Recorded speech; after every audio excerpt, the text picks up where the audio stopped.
meaning that there is no one to be left behind from the beginning till the end. If you're creating a company policy, your gate man has to understand how that policy connects to him, or how him or her plays a role in that policy. For institutions, it is about creating institutional frameworks that have clear mandates, roles, who does what, so that there is no duplicity, right? And so if we all understand this, then we might as well create policies that work. And it's not just about talk for me. I needed to put this in practice to make sure that it worked. It followed process and came out. And at the end of the day, the president signed that. Now, implementation. We're also following that same process of implementation. It has to be inclusive. If it's not inclusive, it won't go.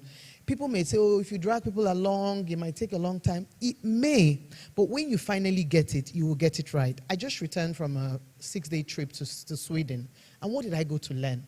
How are they implementing their policies with sustainability at the core? They're not just leaving it to say, we have created the policy, now let it happen. There are measures, right? There are performance measures. For example, every government agency is mandated to publish their accounts, their performance to the public, which means that accountability measures are put in place where if somebody is not meeting up with what they need to do, then somebody calls them to order. Even the government will call them, the ministry or the department to order. And that's how they follow through to make sure that policies are implemented. That's what I'm going to say, which is very key for me. Institutional frameworks that have clear mandates, but also we need to put a clear matrix in place that ensures performance is measured, accountability is being held, and people, right? People are put first, processes are ensured, and then the policy will be implemented. Thank you.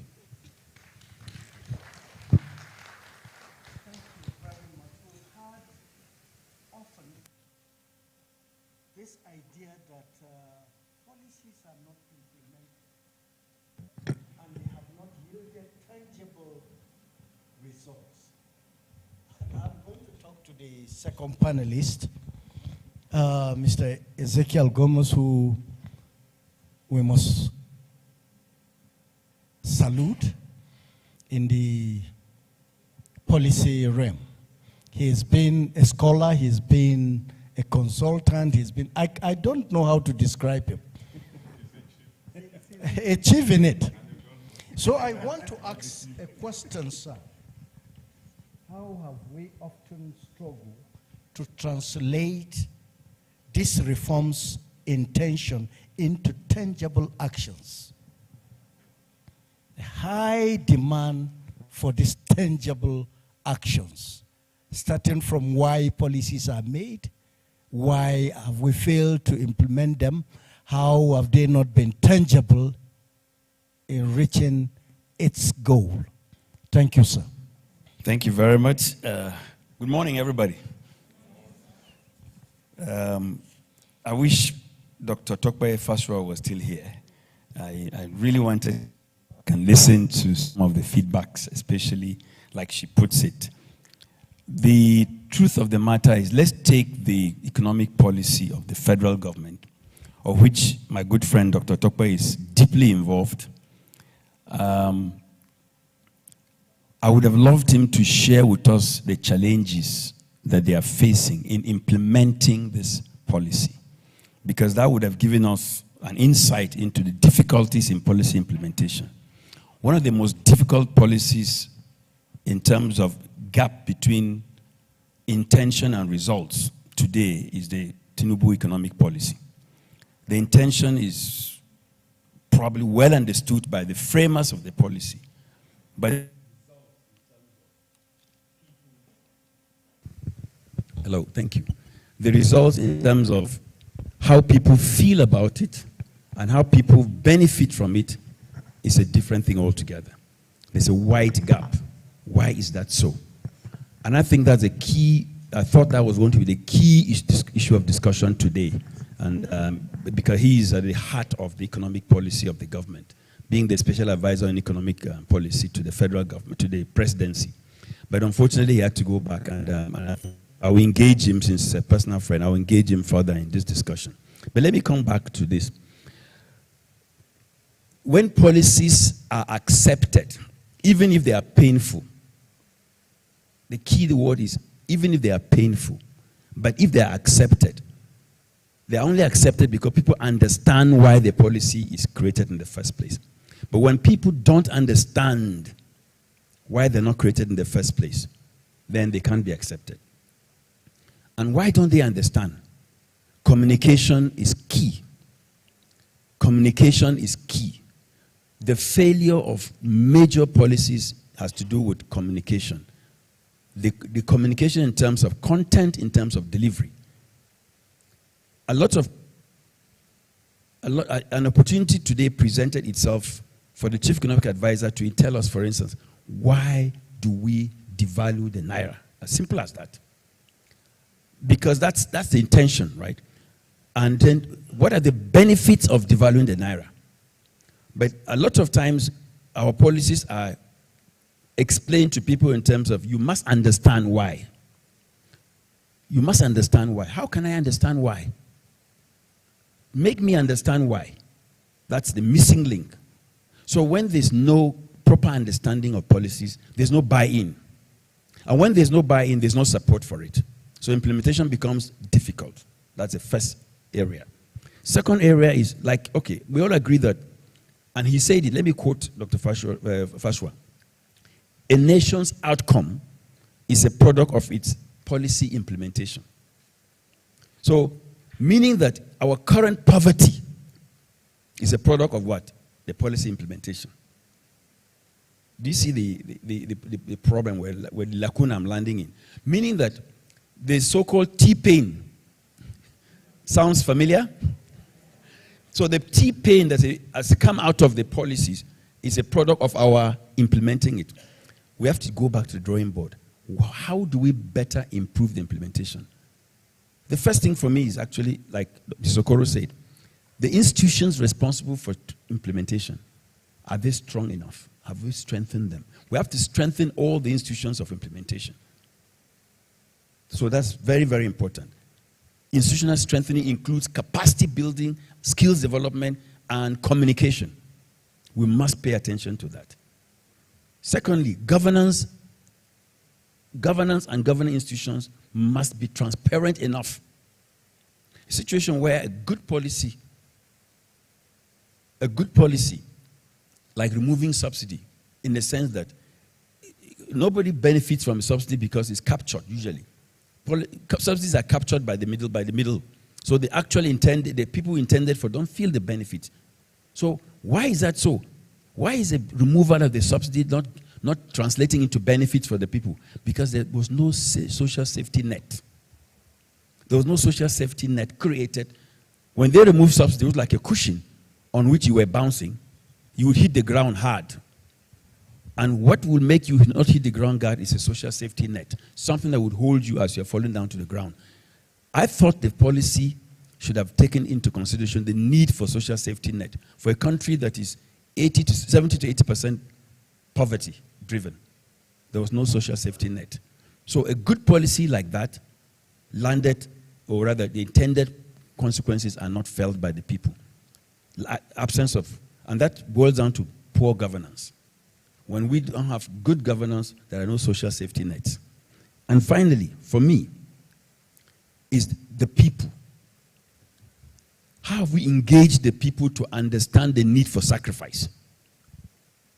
He asked questions rhetorically in his paper that, will Nigerians agree to buy locally made products? Will Nigerians agree to buy, to improve, not to send their children to school abroad, in the process draining the foreign exchange of the country? Will Nigerians agree not to buy houses abroad? Will Nigerians agree? All those rhetorical questions. They can agree if they understand the benefits of it. But when they don't understand the benefits, they can't agree. Meaning, deep engagement with the people is very important. I will stop here and yield my presentation. Thank you very much. Thank you very much. Thank you very much for that wonderful explanation. I think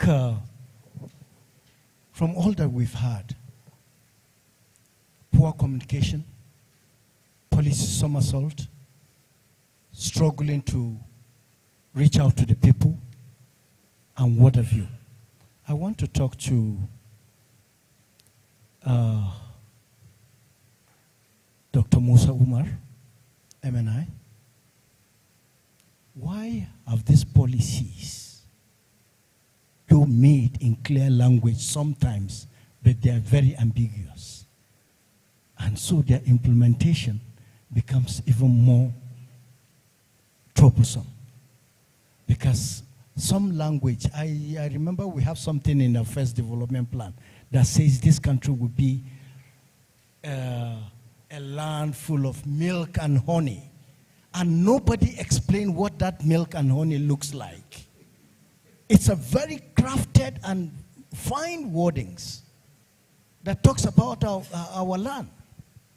But to this day, we have not sucked the honey. This is 64 years. Barely the child is sucking his mother's breast without any milk.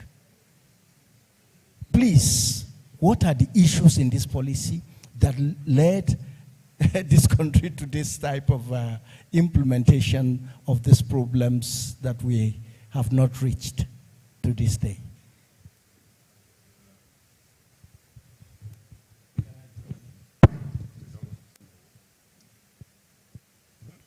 Thank you.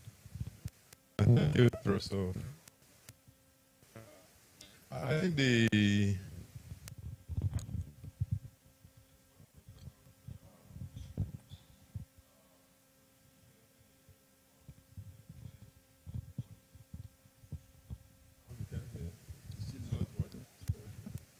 okay.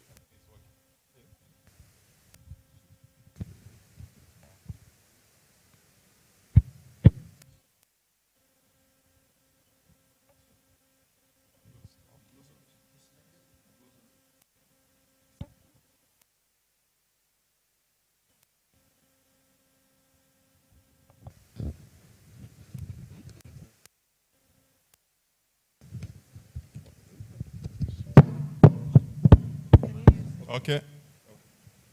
Thank you, Professor Fua. I was saying that the guest speaker raised a very fundamental issue of when politicians get into office trying to influence policy. Now, here at the National Institute, we have the Political Parties Leadership and Policy Development Center, which has been training political party leaders over the years, or more than 10 years. And one of the major challenges we have with the political party leaders is that when they get to office, how do they translate their manifesto into policy? And we have done that training for them. And a lot of times it becomes very difficult for them to translate their manifesto to policies. Now, a lot of time, Prof, the challenge is that when you have policies that are politically driven, it means the intention right from onset is not to lead to any significant development. So there are times that you just say certain things during campaigns, and after that, you now trying to translate those things becomes a major challenge. Policy is about people.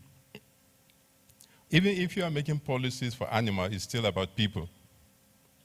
The whole essence of policy is how lives can be transformed. And that's what Chief Gomes was saying. If people are involved in terms of initiating the policy, right from identifying the problem, formulating the policy, implementing the policy, monitoring and evaluating the policy, if they are involved, they will sustain the policy. Like somebody said, if you build the people will build the building. But if you ignore the people will destroy the building. So if you don't get the people involved in the policy process, it becomes a very difficult challenge. That is one major challenge. And because it's politically driven, you have, again, what Chief Gomes has said. When you take the Nigerian state, who controls the state? Who determines what the state does? What is the character of the Nigerian state? When you begin to look at that, you discover that those who influence or control the state influence the policies. So the essence of the policies is not for the common man, but for the elite to defend their position, to defend their capital, and to defend everything that has to do with them. So until we understand the role of the citizen within the state, it becomes very difficult to involve them in the whole process. So the whole state controlled by elite has nothing to do with changing or transforming the lives of the people. So it's a major challenge. And of course, how would you, as a state, as a government, establish institutions and you don't fund the institutions? Of course, you don't intend those institutions to succeed in terms of implementing policies. Institutions are underfunded.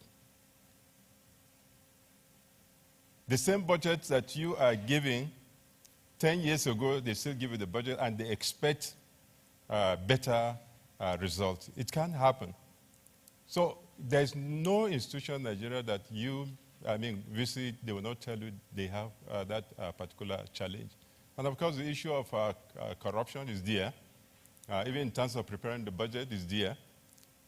What is required to implement a particular policy is there in the paper. But by the time you as an institution you are receiving money, it's quite the margin between the actual and what you receive is so wide that you cannot implement the policy. So what you need to do is to just survive by doing some little things to survive. So there's no enough funding to support the implementation of the policies. And of course, like I said, the issue of corruption, from the budget preparation to defending the budget within the National Assembly or the State Assembly, as the case may be, to even when the releases, the funds are being released. Is it possible to get funding for an institution without going through shortcuts to get the funding that you would do, what government has assigned for you to do? So a lot of the institutions are underperforming because they don't even have the resources to do that. And of course, it's easier for government to bring in consultants. There's nothing wrong with bringing the consultants so that they can give a global perspective and other perspective to improve policy implementation. But when the consultants come to an organization and begin to implement as if those who are within the institution do not matter, they are not important, it becomes a major challenge. And of course, like Chief Governor said again, the issue of actors in every policy you are formulating, you need to understand who are the actors, both state actors and non-state actors. It's very important. They are key to both formulation and implementation of the policy. We did something here, 2019. And meanwhile, there is no year in our report to the government that we don't talk about strengthening institutions. That NIPS produced to the government every year. We talk about how institutions can be strengthened. In 2019, we did a study on funding universal health care in Nigeria. And we went beyond just, we presented the report to the president, and the president gave directive for all those actions to be carried out. And of course, we waited for some time, nothing happened. And what did we do? We had to pay a courtesy call to the Senate President, the chair of Senate Committee on Health and the House of Reps, to talk with them, to represent the report to them again and discuss with them. And we explain why it's important for them to implement that particular recommendation. And of course, the chairman being somebody from the development world and a medical doctor, pursue those recommendations we did and insisted until it was reflected in National Health Insurance Scheme. So a lot of the things you see in the current National Insurance Health Scheme is what we recommended from here. And of course, the visit did not stop there. We have to follow up stakeholders. It becomes very difficult to implement them. So it's a major challenge that we have to look at. Thank you.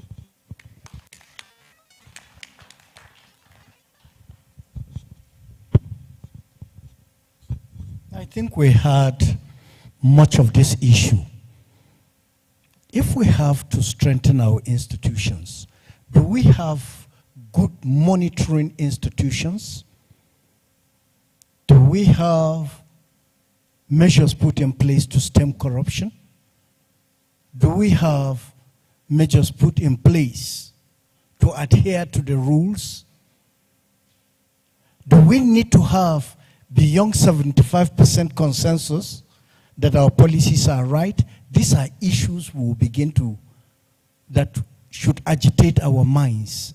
It's going to be open to you now, participants, to ask questions and to interrogate what the three panelists have said. Please, I want to start from my left. If you have any question from here.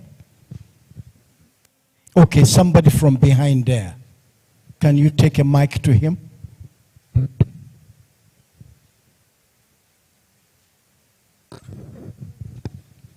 I said somebody behind.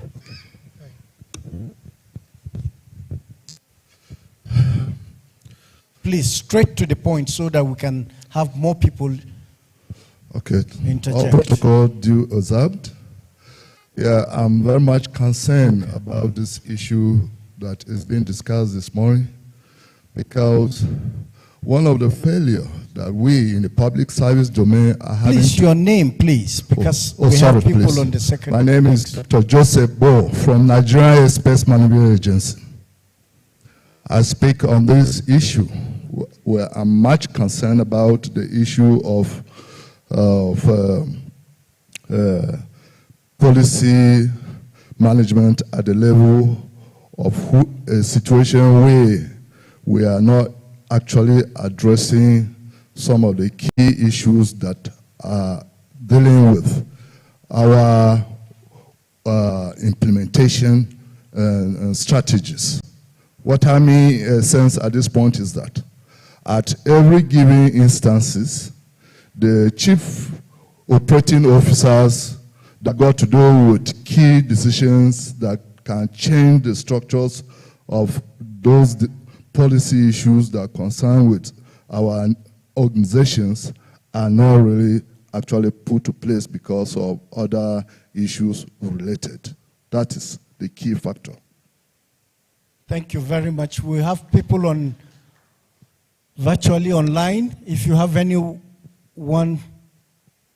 up there online, can you indicate by raising your hands? Okay, Prof. While they are raising their hands, we can't be taking inputs, then we'll come back online. Somebody wants to say something here. Can we see your hand by indicating on the chart, or you can even chat us online. You can even make recommendations online, please. Thank you. Go ahead, sir. Thank you, Ms. Isaac, Ezekiel, and Musa. I think the point of convergence by the three panelists. Please. My name is Kennedy Uwagboy. The point of convergence by the three panelists is that policy, the design are people-oriented. And it is also agreed that the implementation process is the major challenge. Now, we had the opportunity of having the economic advisor to the vice president not being available to address the major issues and the challenges of the present current government in implementing their policies. And I think we are all aware of the problem, what it is, the re-implementation that these panelists that have sat here today will be a communique that will be given to the government to implement. Vis-a-vis the conversation that we have had here now. We have agreed that there's a disconnect between the people who are actually the beneficiaries of the policy and the government.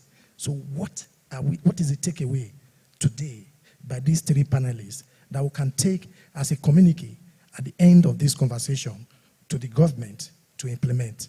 Thank you. Thank you very much. You have somebody right behind you before any hand is lifted up there. Thank you very much, sir, the panelists. Permit me to stand on already established protocol. My name is Bolanle Aziz. From the discussion today, it was mentioned that... Please, can you add value to the microphone? The states and non-state actors need to be considered in ensuring effective policy implementation. And we have already agreed that policies are meant for people. The major people that I see most especially are the people at the lower level. I want you to help us look at how the federal government, because most of the policy implementation, we see it from the federal government angle.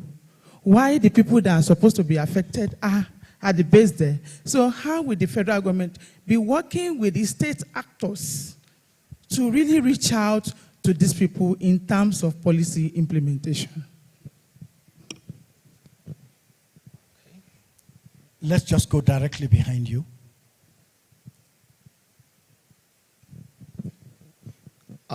Good morning. I would like to lean on the existing protocol. My name is Nyam Ruben Pojok from the African Energy Council. From the submission of the panelists we've had here, and also if you look at the dynamics in the space of policy formulation and implementation, we've had a lot of submissions, a lot of recommendations, and yet we're still grappling with the issues of implementation. Please, may I ask, what would you recommend or suggest to be the most pragmatic approach to be adopted in order to ensure that these policies are driven down and to the most affected people in the nation? Thank you. Okay, come down here. There's somebody in white behind you there. Okay. Okay. Should I stand? Okay. Well, standing on the established protocol. See, my name is Mohamed Multe Wakil, Nigerian Airspace Management Agency, NAMA. So from the discussion so far made, there are some key issues which is explained by the discussants. That is key stakeholder participations, the both formation and implementation. And when we started this discussion, there is somebody from the presidency that come here to participate. After his keynote address, the main issue that's supposed to be discussed, and if there is any policy, the implementation will be at that stage. He was not able, because he said he has time issue, he was not able to wait for it. And one of the discussants said, maybe I will talk to him later, which means one-to-one, and it will be laughed off. And even the issue of policy, when we came to the institution, we heard that there are a lot of policy issues, even in this discussion, there are a lot of policy issues formulated and presented to the government. But my question is, since all discussants, lecturers on policies, there is agreement that the key stakeholders that will implement those policies supposed to be involved at all the formation of the policy. Why is it that if there is a very serious policy that should be discussed and the presidency is the one that will implement it, why shouldn't we insist that somebody who is very important and key in the presidency must be at the discussing level of that policy? Okay. My issue is, and my feeling is, all the policies we are making in Nigeria is like, okay, since they are not coming, let us give them. It won't work. Even if it is one policy in a year, let that policy be with the key stakeholders participating vigorously. And thank you very much. Thank you. Thank you very much. Thank you so much. Thank you so much. Can I come down here?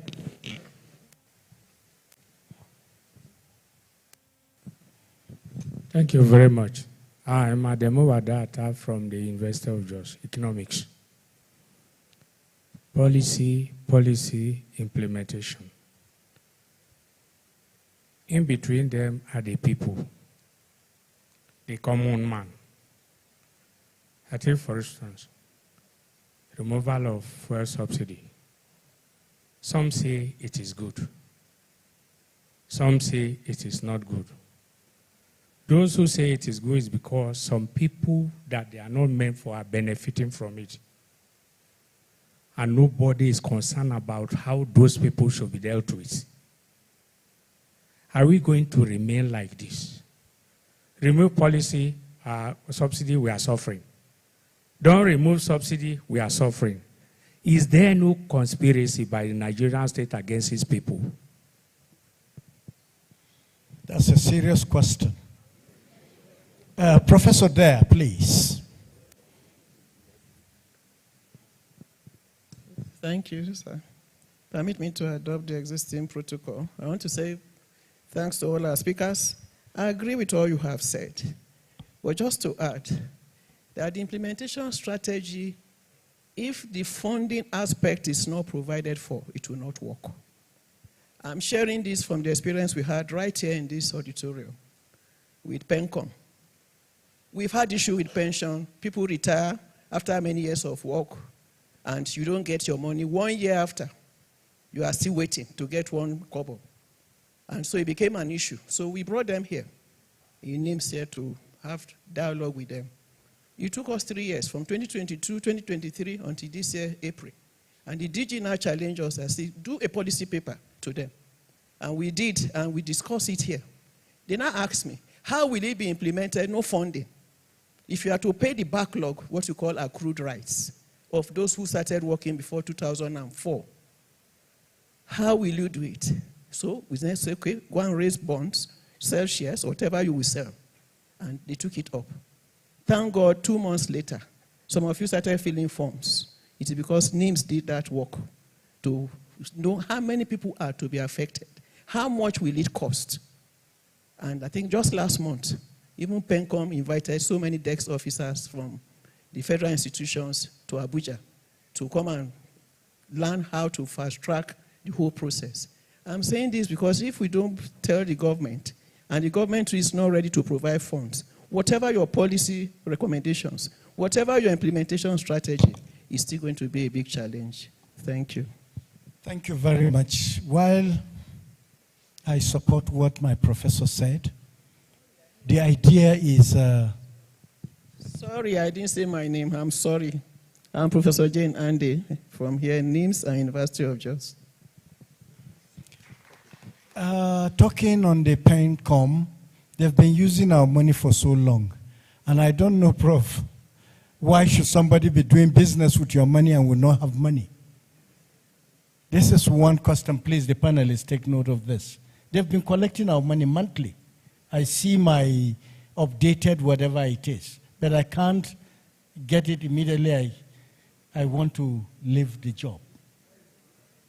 I think that's another problem. Yes, can we get you up here? My name is Yusuf Alimi Yahya from FCDA. I want to be specific, even if it is only this thing we are going to take away from here. Now, the fuel subsidy has been removed, and to some extent, almost 80% of Nigerians are suffering for it. Now, we are at the middle of it, or starting point. I don't know where we are. Then what are we going to do? I want us to look at it critically here, so that we can, though the SA has left, of Office of Vice President, but what are we to do specifically on this fuel subsidy in order to avert some of these challenges we are having? Thank you. Thank you, panelists. Please, what are we going to do with this issue? Let me assure you that the National Institute is also here. It's a voice that can reach the presidency. He may speak here, and then we would see what we're doing now. Shortly, we will be transmitting this to the presidency on what is transpiring here now. Somebody behind us there. Yeah, who would stop you? Okay. We just wanted to finish. This is the last one, and then, yeah, by the time you interject and we see if we find time, we'll go back again. Good morning, all. Permit me to stand on the existing protocol. When we talk about, my name is Cosmos Udom from Federal College of Medical Lab Science and Technology. There are 2 key areas we look at when we talk about policies, which are the development and implementation. One of the things that I see about policies in Nigeria is that from the level of development, you realize some of our policies are not localized in terms of looking at our local content. We tend to pick up policies that may work in advanced countries. So I want the Institute to make efforts to make sure that, one, our policies are localized. You take, for example, we have a lot of complaint about the economic policies of governments. You see, many people are complaining that these policies are being sponsored by international organizations, and some of these organizations will come to deny they don't sponsor it. That means that Nigerians are not comfortable with the policies. So efforts should be made to make sure that the policies are being localized, because like we hear today, the policies are for the people. Then we move to implementation. Like Madam Prof said, you realize that some governments, maybe there's a change of governments, you realize that policies that were agreed, there are problems in implementation. Sometimes institutions will resort to going on strike in order to force the hands of government to implement the policies. Now, if it is possible for us to have a kind of, I don't know whether we can call it a policy department of government, in which any government that is coming is being, I don't know whether I should use the word compelled, to make sure that policies that has been agreed upon is being followed. Not when a particular government comes in, they try to ditch policies that have been in existence. Thank you very much. That's what I want to say. Okay, read out, please. We have some charts from the poll online. So this question is coming from Bless B. Jonax. The question reads, how do we track progress of designed policies? Are there specific monitoring and evaluation mechanisms that should be strengthened or introduced to track the long-term impact of sustainable development policies in Nigeria? May I come again, please? How do we track progress of designed policies? Are there specific monitoring and evaluation mechanisms that should be strengthened or introduced to track the long-term impact of sustainable development policies in Nigeria? Thank you very much. Let me return back to the panelists. Dr. Tracy, please, can we have you put these questions? Thank you. Yes, I think I will just start from the end, take maybe 3 or 4, then hand over to you, take another 3 or 4. Oga will finish up. So maybe let me start with the question from the Jonas online, talking about tracking progress of design policies. I think there's already, let me not say I think, at Digital we're already building a platform for that. The reason is we have understood how leveraging technology can actually help us automate these processes, and yes, it's very key. We are also working with some actors, policy actors, and in the ecosystem to design sustainable M&E measures, right, that we can use to sort of measure and track not just impact, but maybe some of the challenges that have been felt. What are the opportunities for success? What are the opportunities for pivoting in case some of these things fail? So that's the answer to that one. Then going over to Cosmos. Typically, yes, there have been instances where in Nigeria, we sort of did copy and paste, right, of global policies. And for me, I think that, or I'm a great believer in local solutions to local problems. Why? We have what we call local unique nuances, right, that makes us very different from everybody. Even just in Nigeria, we're very different, yet we're together because the red blood runs within us. So while, like we said, intentions may be great, it's important to make sure that when you're designing policy, you're designing it with the people involved. What that does is that to make sure that the policy is local. Because if it's you and I that design policy for you and I, we will make sure it's local. But if we need to bring in, that doesn't mean that we may not need to bring in global experts. It just means that if we're designing, design thinking is always focused on the user. right? And so that's why you see brands like maybe Apple and the rest sort of shooting much more than others, because they're not selling a product. They're selling the idea of you being a unique person to yourself as a user. And so I hear that. And then you talked also about, okay, now I'll just leave that one for Prof to handle. Then Mr. Yahya talked about fuel subsidy, next action. So I have a topic on something I'm writing called the hard answers to the hard questions. As a country, we need to have those hard conversations. We can't run away from it. Good living is expensive. So subsidy, while it's great, is not sustainable.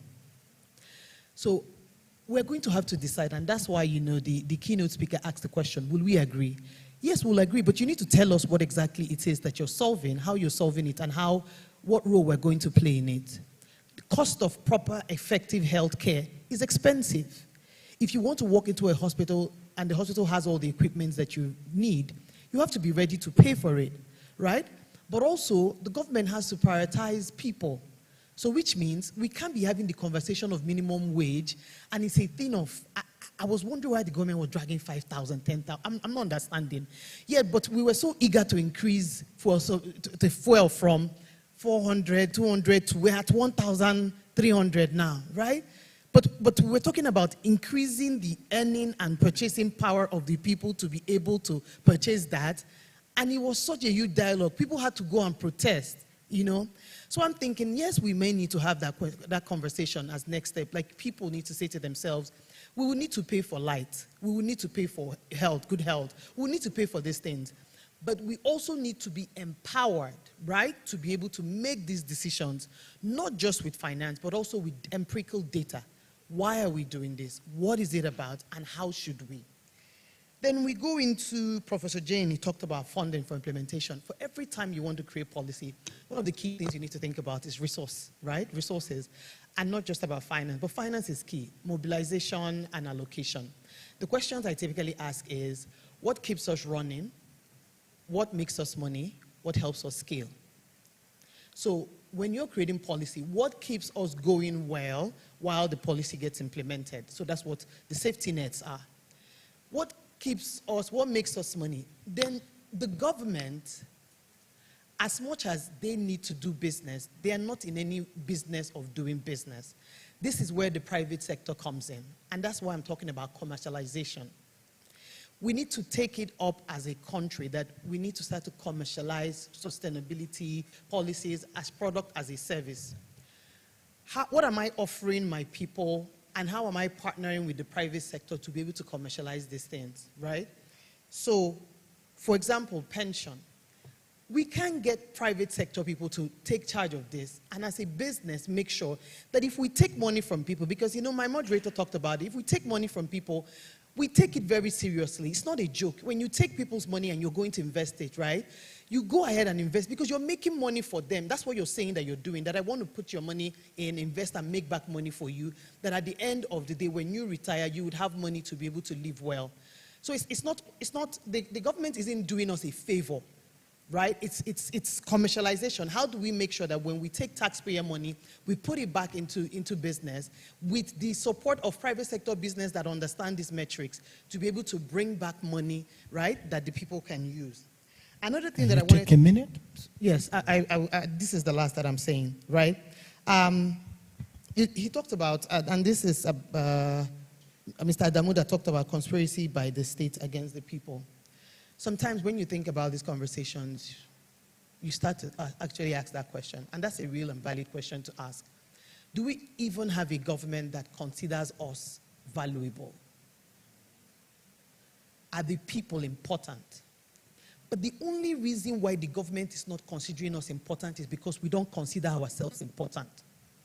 Because if we consider ourselves important, then we understand that every time you go to make an election, you have the highest power in the land to make a decision on what will affect your life. So when you make a decision, and if the person who you have put in power does not regard you, you cannot blame anybody but yourself. Thank you. Thank you. Before Gomez continue, I want you to probably answer this question that is agitating my mind. Is there any country or any government on the face of this earth that does not subsidize for its people? Because the primary responsibility of a government is to take care of its citizens and make provisions for their well-being, to subsidize the commonwealth of the people. Please. Thank you. Thank you very much, Prof. I knew you would be asking those hard, controversial. All right. Yes, subsidy. Let me take it from that angle. Subsidy, universally subsidy, is not an anathema, something that is bad. The problem with subsidy is implementation, especially when it breeds in corruption, and then the sectors you choose to subsidize. When subsidy is supposed to be a temporary issue anywhere in the world, and you don't want to create a dependency so that people don't end up depending on subsidy rather than their own initiatives. So that's the danger with subsidy. When it becomes permanent, it becomes a dependency. Having said that, all countries that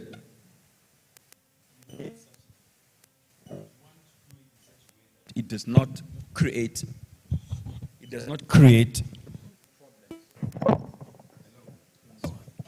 we keep changing. Is it better? Okay, fine. They're hearing me now. If you remove the subsidy, I said it from the beginning that if you must remove subsidy, there must be a social safety net.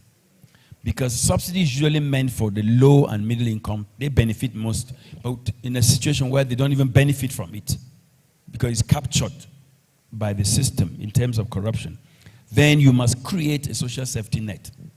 And the social safety net means something that would help them to reduce the impact of the removal. But the social safety net in the Nigerian context, for instance, fuel subsidy removal, the social safety net was not thought of until probably 8 months after the removal. CNG buses that were supposed to be, or CNG system that was supposed to reduce the cost of transportation, are still not being rolled out in many states of Nigeria. In fact, if you ask people in Plateau, say, what's CNG?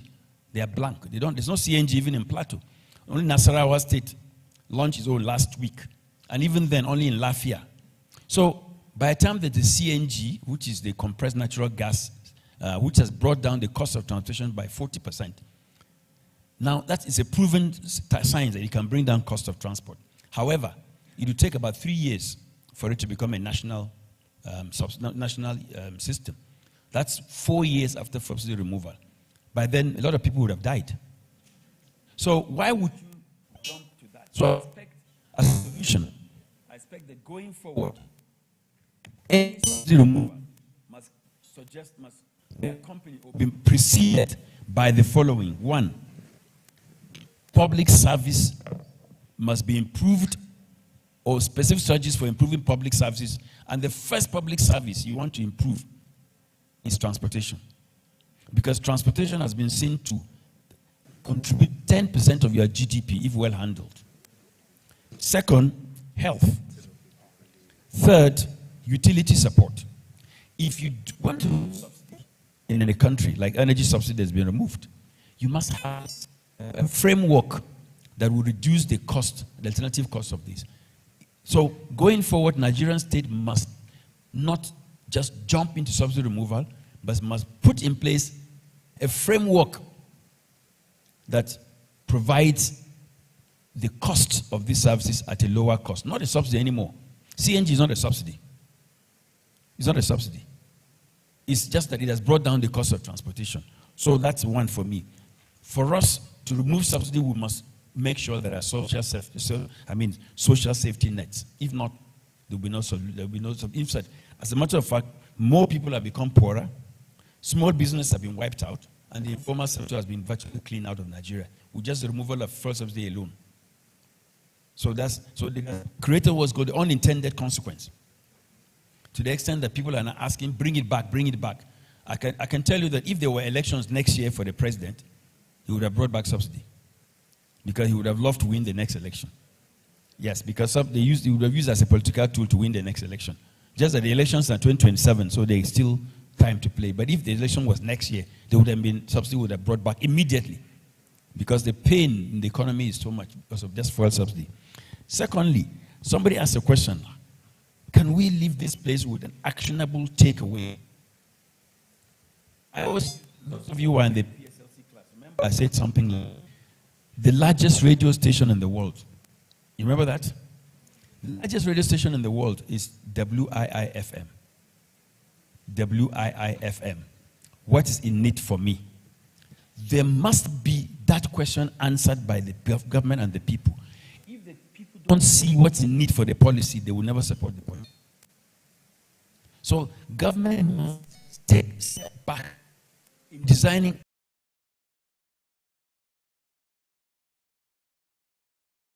every policy. Answer that question. What's the need for the people? What's the benefit? And if you cannot answer the question, the policy tells them. So the drawing board and answer that question. What's the need for me? Third question that I'd like to address is the issue of, I'll take back, somebody asked online, are there measures or frameworks for measuring policy or tracking policy? Incidentally, the first organized policy tracking framework that I see at state level was introduced by Kaduna State. Kaduna State, during the time of El-Rufai, introduced an office called PRMDO, Policy Result Delivery Unit, and they're directly on the office of the governor. And the person in that office had the power to summon commissioners. Every commissioner must be summoned. Every month, every 3 months, you must give a progress report on each policy you are implementing. And there are 3 cards. This was designed by a consultant, but it was well implemented during his time. It was 3 cards. They give you yellow card. It means you're trying, but you're not good. If they give you green card, the policy is being implemented. And they give you a red card, the policy is. Now, at the state level, that worked for the Rufai. Plateau State copied it and introduced the same office. The presidency has now taken it up and created the same office under the presidency, headed by Hadiza Bala Usman.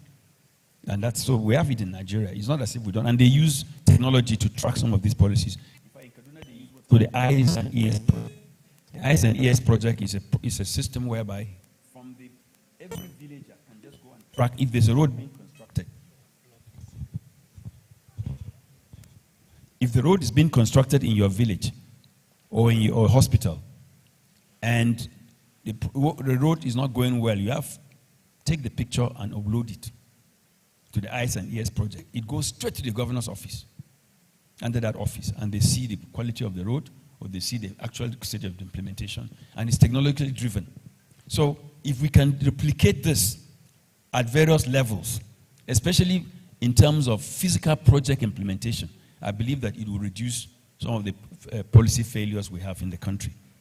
Now, finally, for me, a very strong, actionable step that we can take to implement projects is to fund policy implementation. We can't say that enough. Professor Jane has mentioned it. Tracy mentioned it. You cannot make a policy when there's no funding part of it. If you look at the policy circle, at the implementation stage, if you don't fund it, forget it. We make a policy like school feeding. We make a policy like cash transfer. We make a policy, all the policies made in Nigeria, there's no funding. Or even if there's funding on paper, there's no release. The National Assembly captures it and insists on releasing it only when you visit them. And when you visit and they release it, they go for oversight. And when they come for oversight, you know what it means. You know what the implication of oversight visit to your ministry or to your MDA. Part of it may be collected back. So when there are toll gates along the way for policy implementation, of course the policy will suffer. So what does it come down to? Governance and transparency. Pure and simple. Governance and transparency. Unless Nigerians are willing, both the leaders and the followers too, because we are also part of the problem. We do not hold our leaders accountable. We do not hold our leaders accountable. Especially when the leader is from my village, or from my tribe, or from my class. PSLC, you remember the case of the lady that reported her fiancé for breaking the traffic rules? can we report a senator or can we report a chief executive when he's not our tribe? When the moment he's from an ethnic group, he's untouchable. Everything he does is right. That's a big problem we have. So we, the followers, are contributing significantly to policy failures. And unless that aspect is addressed, we'll continue to suffer. Unfortunately, we have the power and the will to change it. Thank you very much. Thank you very much. Let me talk to my director. We are talking about strengthening institutions. Yes, no, I'm talking about to my director now. In all your interjection, please, how can we make the National Institute also to be one of standing as an apex institution? How can we strengthen these institutions to reach out to the government with good alacrity, please? Okay, thank you, Prof. Let me start with the issue of, the question online on monitoring and evaluation. To say there is a national monitoring and evaluation policy, which is in the Ministry of Budget and, Ministry of Budget and Economic Planning now. It's a national M&E policy. NIPS participated in that policy formulation. If you go to their website, just like Kaduna State, I think after developing that policy, they also stepped it down in various states. They went to the various states, including Kaduna, to build their capacity in terms of having similar things at the state level.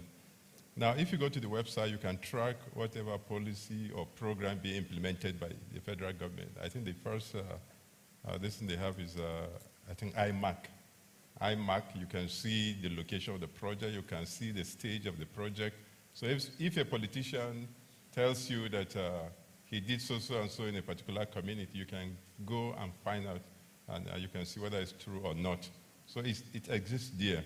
Now, we have also, as a National Institute, worked with the Department of National Monitoring and Evaluation, which is under the Ministry of Budget and Economic Planning, to design a training, because we saw a gap in terms of monitoring and evaluation.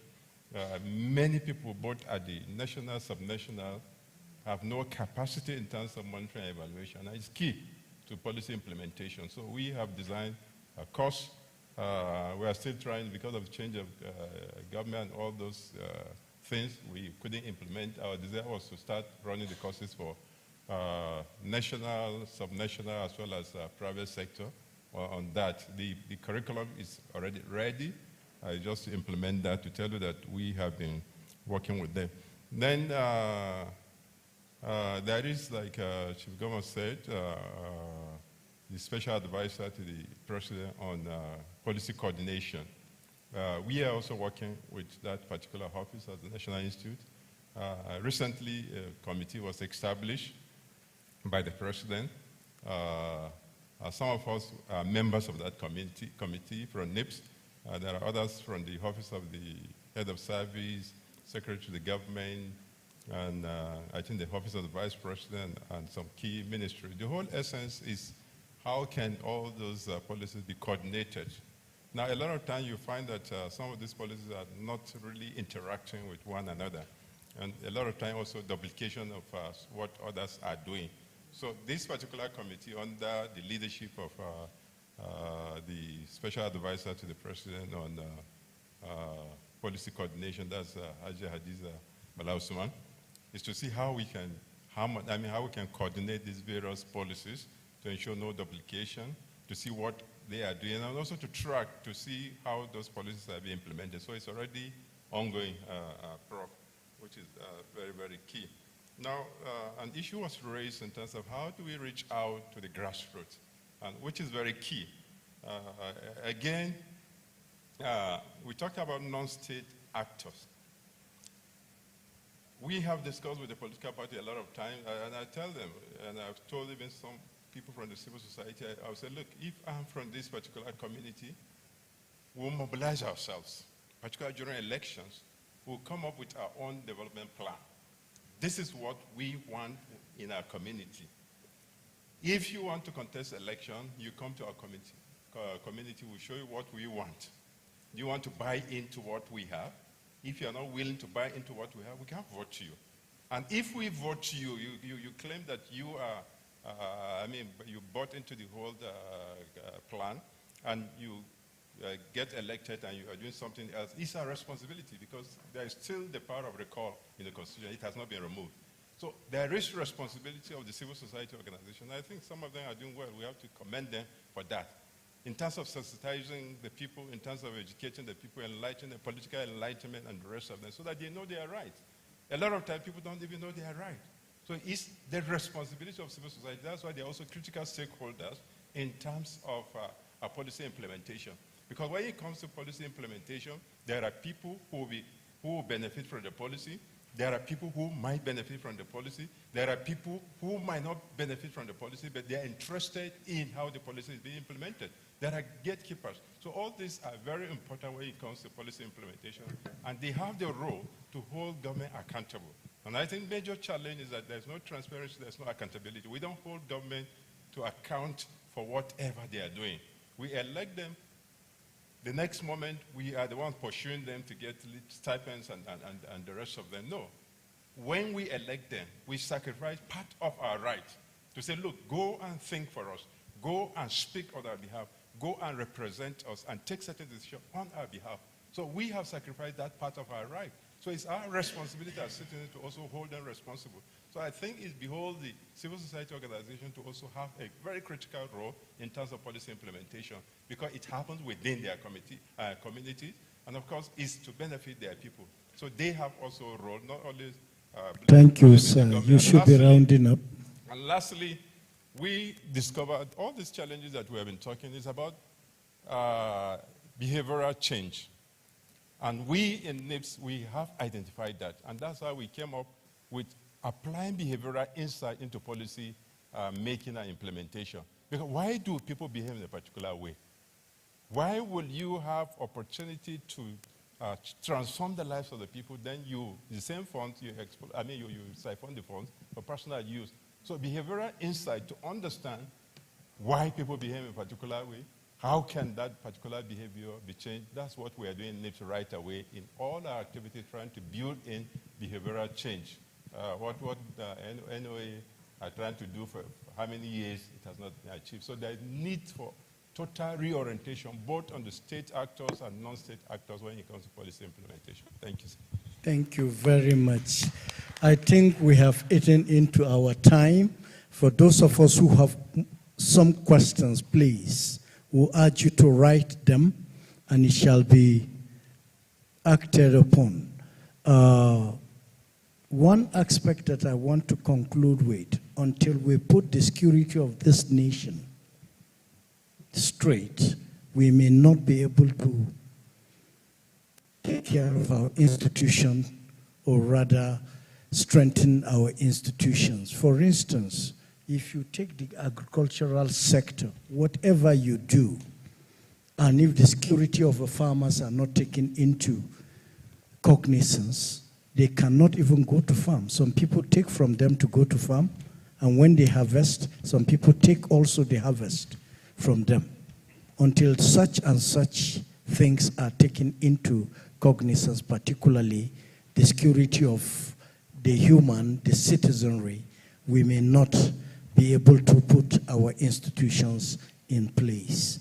Thank you very much. I think we'll stop from here. Thanks. Please, let's appreciate Prof for a very nice, wonderful, and a nice and wonderful moderation of the panel session, please. Thank you very much, panelists. Yes, you can sit, please. It was really nice getting some insights from the panel session. Time is not really a friend of ours. We sincerely apologize for this. Of course, there are some slight adjustments to the agenda. Please do indulge us when we come to you with slight changes or modifications. At this point, we will be breaking for tea. However, before the tea break, I will bring in Tabitha, who will provide or give us some announcements. The idea is that at the end of the tea break, we will be proceeding straight into the breakout session, where we will be also having some nice and productive conversations. I'd like to encourage each and every one of you, while you go into the breakout session, please be open. Try as much as possible to contribute to the discussions in the specific thematic area, such that we are having an enriched conversations in our breakout rooms. So Tabitha, please can you come forward to give us some guidance on how we will be breaking. But at least the tea break will just last for 15 minutes. There are a lot of 7 points, and I am very mindful that the time will be very okay for us, please. Let's make the most of the 15 minutes during our tea break. Tabitha, please can you give us some guidance? Thank you, sir. Good afternoon, everybody. I feel tired. I'm not answering. All right, good afternoon, everyone. All right, want to appreciate all our panelists and the keynote speaker.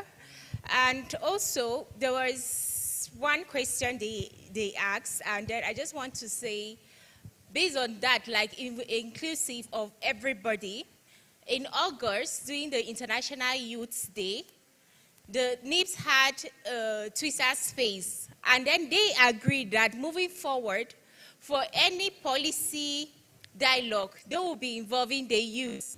And I'm sure we have a lot of youths here today, so I want to really appreciate NIPS for keeping up to their word. So for the breakout sections, we're going to have 4 different breakout sections. We're going to have 2 here in this hall, and 2 at the political hall. We'll have the coordinators to take us there.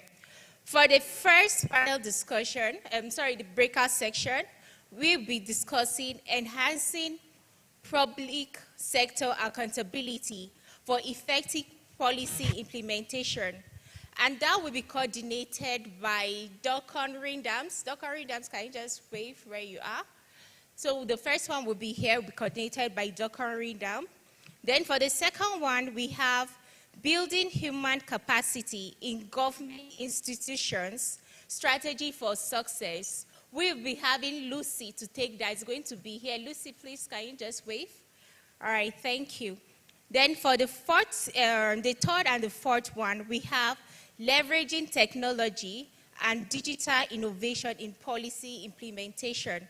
That will be taken by Naomi Karim. Please, can you just wave? And the last one, we have strengthening collaborative efforts between government, private sector, and civil society. That will be taken by Daniel Stephen. Daniel Stephen, please, can you just wave? All right, thank you so much. So let's have a lovely tea break. Thank you. All right, thank you very much. Before we proceed for tea, we just have 30 minutes for the breakout session. I understand the discussions will just last for 20 minutes, 5 minutes for a summary wrap-up in our various breakout rooms. And then, of course, we understand that some people will have to move to the other end, and we are giving them 5 minutes to also walk to the respective breakout rooms. As earlier mentioned, our tea break will be just 15 minutes, and our colleagues are rightly behind waiting to receive tend to you. Please do have a lovely time and enjoy your tea break. Participants.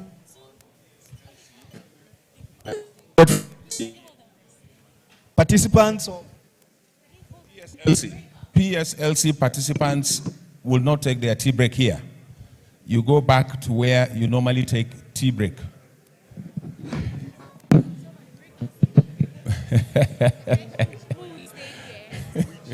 this table will be, this group will be here, this group will be here. My question. Who is going Who among the participants is going to? Okay, sorry, please, can you give me 1 minute of your attention, please? Something very important, who will be going to which of the breakout rooms? Please, this information is very important. Please, just 1 minute. Okay, sorry, please, for the breakout session, how we are going to go about it. So the first group here, all the people here will be here. They will be doing a breakout session here. Then for the second group, we have the second group will also be here. Then for the third group, and those behind will be going to the other hall for the breakout session. So please, let's make... Arrangement is going to inform the breakout room we are going into. Those of you just sitting right in front of me, you will return back here and have your breakout session here. Those of you sitting by this side, after tea break, please do well to come back. You will be facing the second topic. Those at the extreme end behind, and those 1, 2, 3, the first 4 seats, you will be going over there for the breakout session. People will be to guide you accordingly, please. Thank you very much.